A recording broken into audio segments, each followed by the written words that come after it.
नमस्कार दोस्तों, आज हम देखेंगे 5 पिन सॉकेट और स्विच के कनेक्शन हम कैसे करते हैं। ठीक है, तो हम क्या करेंगे, सबसे पहले 1.5 mm का वायर लेंगे, जो आप किसी भी कलर का ले सकते हो। ठीक है, कोई भी कलर हो सकता है।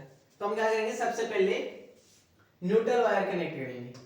यहां से हमने एक न्यूट्रल वायर निकाला, दूसरे सॉकेट के अंदर लगाया, फिर से हमने यहीं से वायर निकाला और ये तीसरे सॉकेट के अंदर लगा दिया।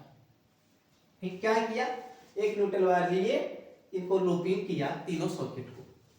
फिर क्या करेंगे, हम एक वायर लेंगे, एक एक स्विच से एक स्विच से निकालेंगे और एक एक सॉकेट को देंगे कनेक्शन स्विच से ऑन ऑफ करने के लिए। ये हमने लाइन वाले में लगाया। क्या किया, एक एक वायर लिए, एक एक निकाला। अब स्विच को लूपिंग करने, स्विच को करंट देने के लिए हम क्या करेंगे, एक वायर निकालेंगे, एक स्विच से तीनों स्विच को लूपिंग कर देंगे।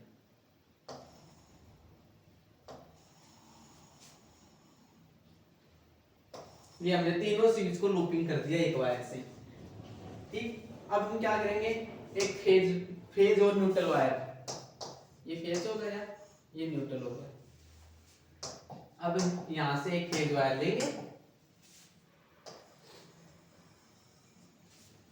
किसी भी एक स्विच के अंदर लगा देंगे जहां हमने लूपिंग करी थी, वहीं हम किसी भी एक स्विच के अंदर लगा देंगे। फिर क्या करेंगे, एक न्यूट्रल वायर लेंगे, न्यूट्रल वायर लिया,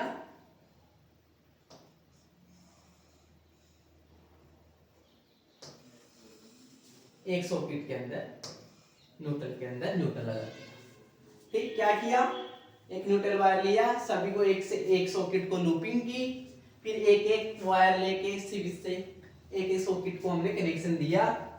फिर हमने एक लूपिंग सभी स्विच को करंट देने के लिए एक वायर लेके लूपिंग की, फिर हमने एक फेज वायर लिया, यहाँ पे किसी भी एक स्विच के अंदर आप लगा सकते हो, उन्हीं से सबको सप्लाई मिल जाएगी। ठीक, और फिर ये एक न्यूट्रल लेके एक न्यूट्रल वाले के अंदर हमने लगा दिया, यहाँ पर न्यूट्रल के लिए, और ये हम यहाँ लगाया फेज वायर, यहाँ लगाया न्यूट्रल वायर। ठीक है, अब क्या करेंगे, जैसे ही हम स्विच को नीचे की तरफ ऑन करेंगे, हमारी सप्लाई चालू हो जाएगी। ठीक, स्विच सॉकेट चालू हो जाएगा, यहाँ हमें करंट ग्लो करने लग जाएगा। जब हम टेस्ट लगा के देखेंगे ना, तो यहाँ पर हमें करंट दिखने लग जाएगा कि हमारा सॉकेट चालू हो चुका है। तो इस तरह हमने स्विच और सॉकेट के कनेक्शन किए।